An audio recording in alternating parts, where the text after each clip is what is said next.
Hi there, I'm Doris, and I'm 31. Let me share something pretty incredible with you. I'll get straight to the point because I know your time is valuable. For the longest time, I believed my life would be, well, ordinary. I never pictured myself achieving anything out of the ordinary, so I settled into a peaceful, simple routine. I was content. Really, my husband Mason is the epitome of laid back. He's the kind of person you just get along with. No effort needed. We never argued about the little things. Our evenings were predictable but pleasant. We'd come home, exchange stories about our day, maybe watch a show together. It was the definition of comfortably plain.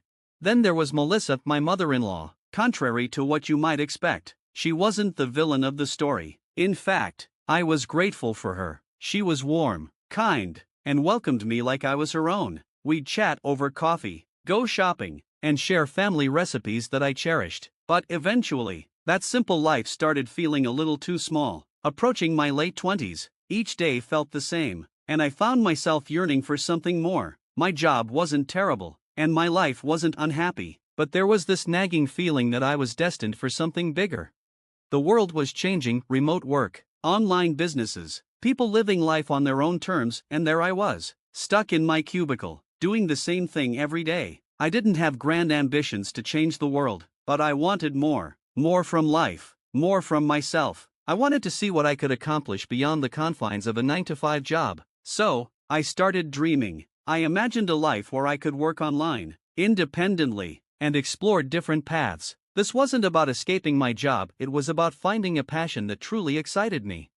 As time went on, that dream became clearer, and so did my resolve to leave my job for something more meaningful. The idea of breaking free from my cubicle chains and discovering what truly brought me joy became irresistible. But I hesitated. How would Mason feel? Our life was comfortable, predictable, almost ideal. We had our routines, our safety nets. The thought of stepping outside of that was daunting, but the pull for something more was too strong to ignore.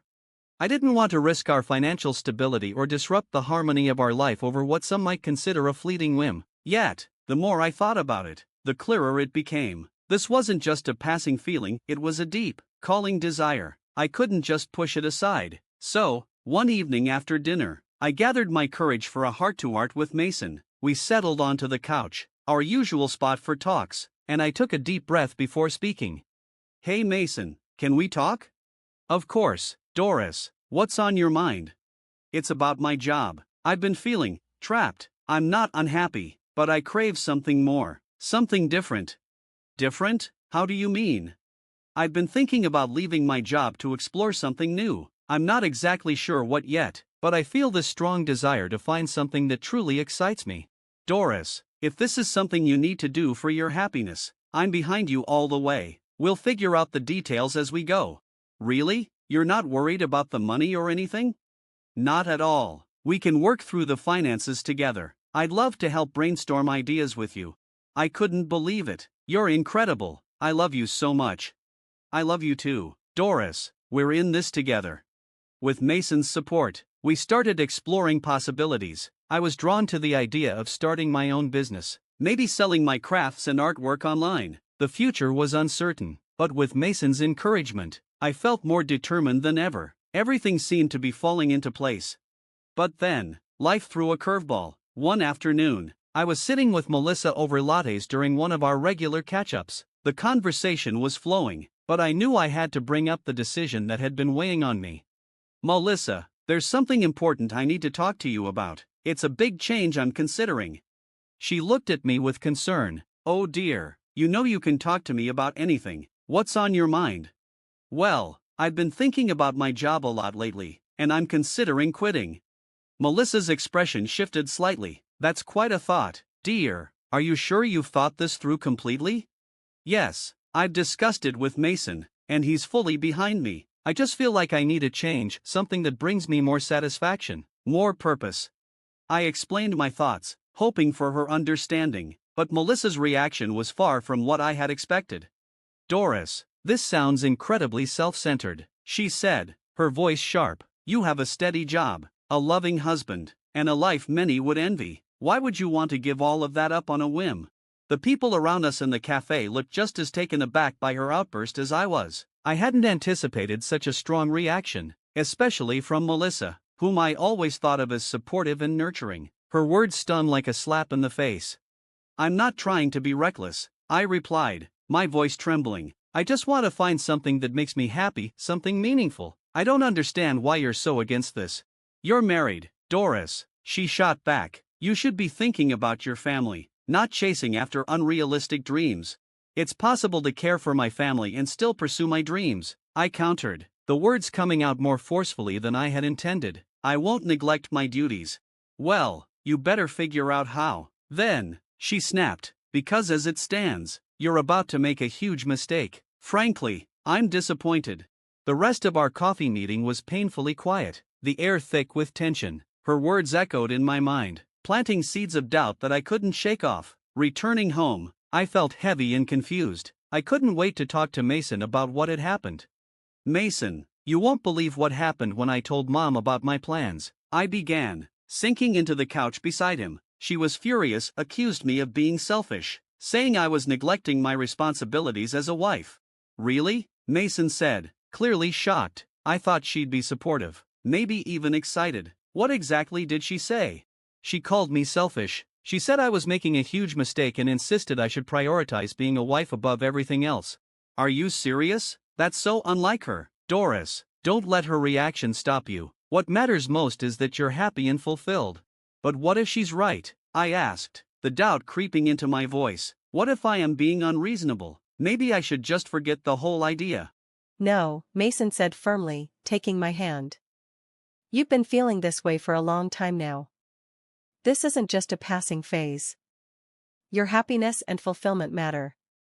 We'll figure this out together, okay? His words were the reassurance I needed, the reminder of why I started thinking about this change in the first place. Despite the uncertainty, I knew deep down that pursuing my dreams was the right path, even if it meant facing opposition from people I cared about. Seeing how passionate you are about this, I can't understand why she reacted that way. It was totally unexpected. But I have complete confidence in you, Mason continued, looking me in the eyes. You'll succeed in whatever you choose to do, Doris. Do you really believe in me that much?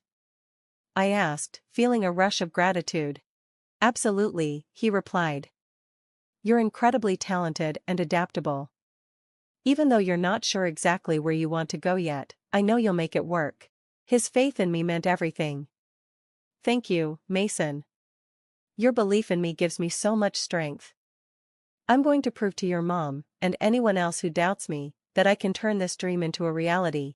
With Mason's unwavering support, I dove headfirst into crocheting, pouring my heart into my craft. I stocked up on vibrant yarns, hooks, and all the supplies I could find, even turning our dining room into a dedicated space for my new venture. Handing in my resignation from my mundane job felt like the first step toward a thrilling adventure.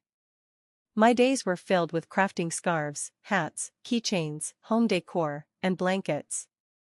At first, the beginnings were modest, and success felt distant, but my resolve never wavered.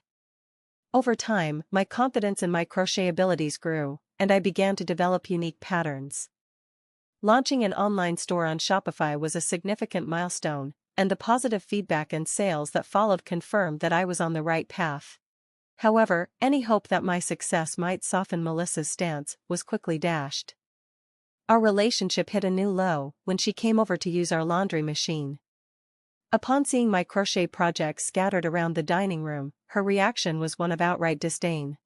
Doris, what in the world is this chaos? She asked, her voice dripping with disbelief. This is my crochet work, I replied, trying to keep calm. I've started a small business. I mentioned it to you before. Take a look at my Shopify shop. It's been going well. Maybe I could even make something special for you. Her face contorted with a look of sheer displeasure as she surveyed my creations, treating them as though they were beneath her. Crocheting, Doris? Is this really how you choose to spend your time? Her words were sharp, dismissing not just my work, but my passion as trivial. Despite the sting of her disapproval, her reaction only fueled my determination to prove her wrong. I was growing frustrated. How could she dismiss my dreams and hard work so carelessly?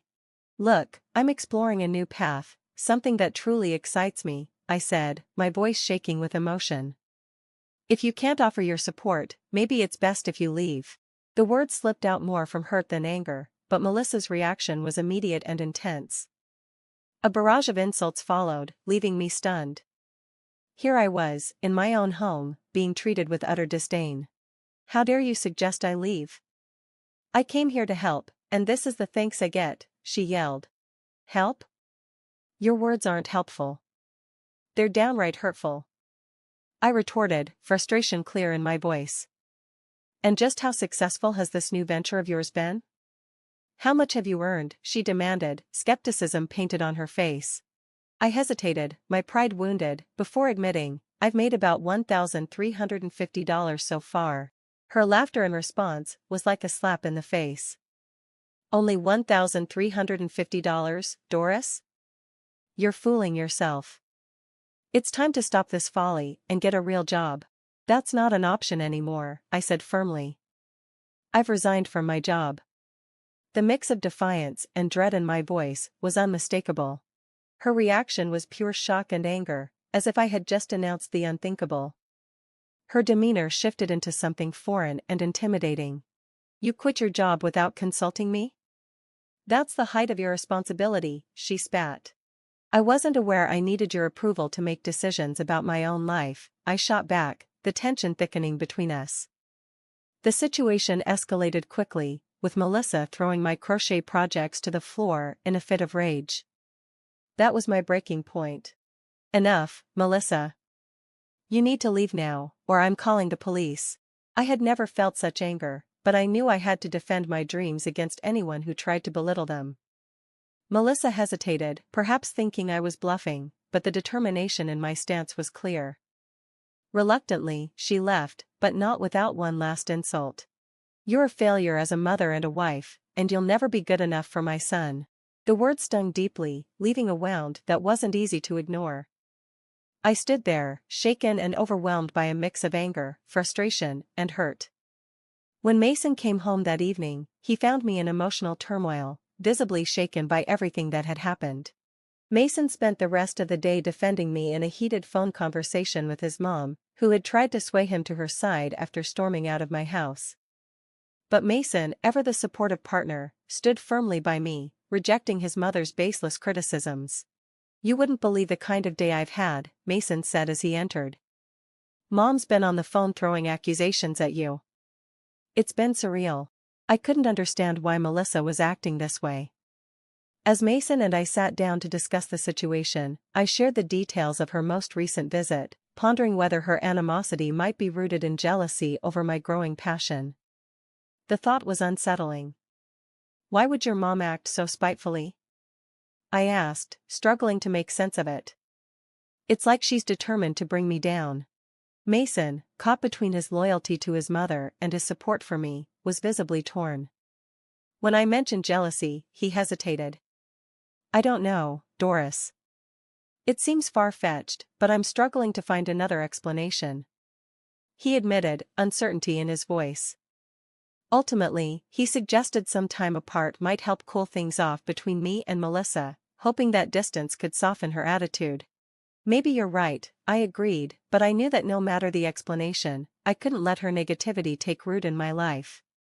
So, I channeled my frustration into my crochet work, determined to prove her wrong. She thinks I'm not good enough?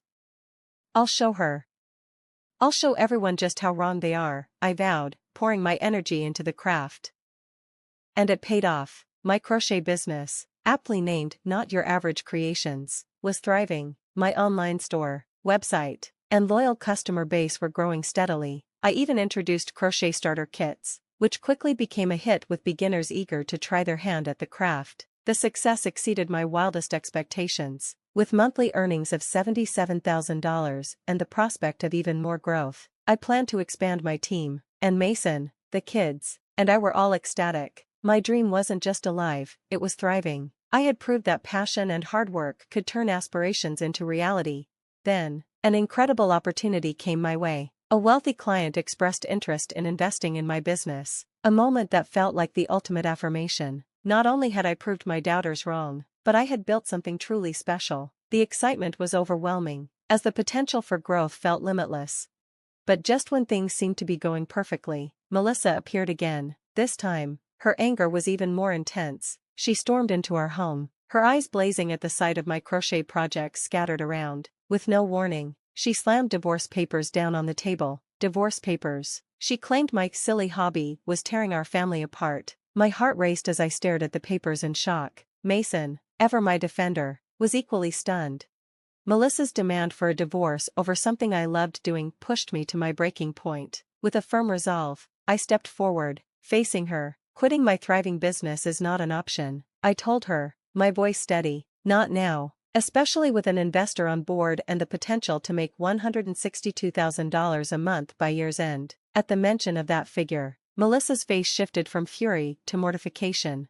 You heard right, $162,000 a month, I said, not backing down. And if you're so eager for me to leave, I'll do just that. I was bluffing, but I needed her to understand the gravity of what was at stake. I saw Mason's worried glance, but my stance was unwavering. Melissa's response was immediate. Please don't go, don't leave, she pleaded, her earlier fury gone, replaced by desperation. I was taken aback. Can you believe this, Mason? After all the trouble she's caused, she changes her tune the moment she hears about the money? It's shameful. Don't you dare speak to me like that, Melissa snapped back, but her words were weak. Her sudden about-face was a glaring contradiction. It was clear now that her anger had been fueled not by concern for the family but by jealousy over my success. That realization made her previous attacks feel hollow. You weren't just concerned, Melissa, you were outright hostile, I said, my patience wearing thin. But then she confessed something that shifted the tone of the conversation. Her voice softened as she admitted she had been struggling with health issues, the result of years of exposure to harmful substances in her agricultural factory job. Her health was deteriorating, and her bitterness stemmed from the years spent in a job she despised. I've been jealous, Doris. You had the chance to do something meaningful, and I didn't. I was just scared you'd fail, but now I see what you've built, and I'm afraid for myself, she admitted, her vulnerability evident. Her confession made me pause. Why should I help you after everything you've done? I asked, still grappling with her past behavior. I know I've made mistakes, she said, her voice trembling. I'm really struggling now, Doris. I need help.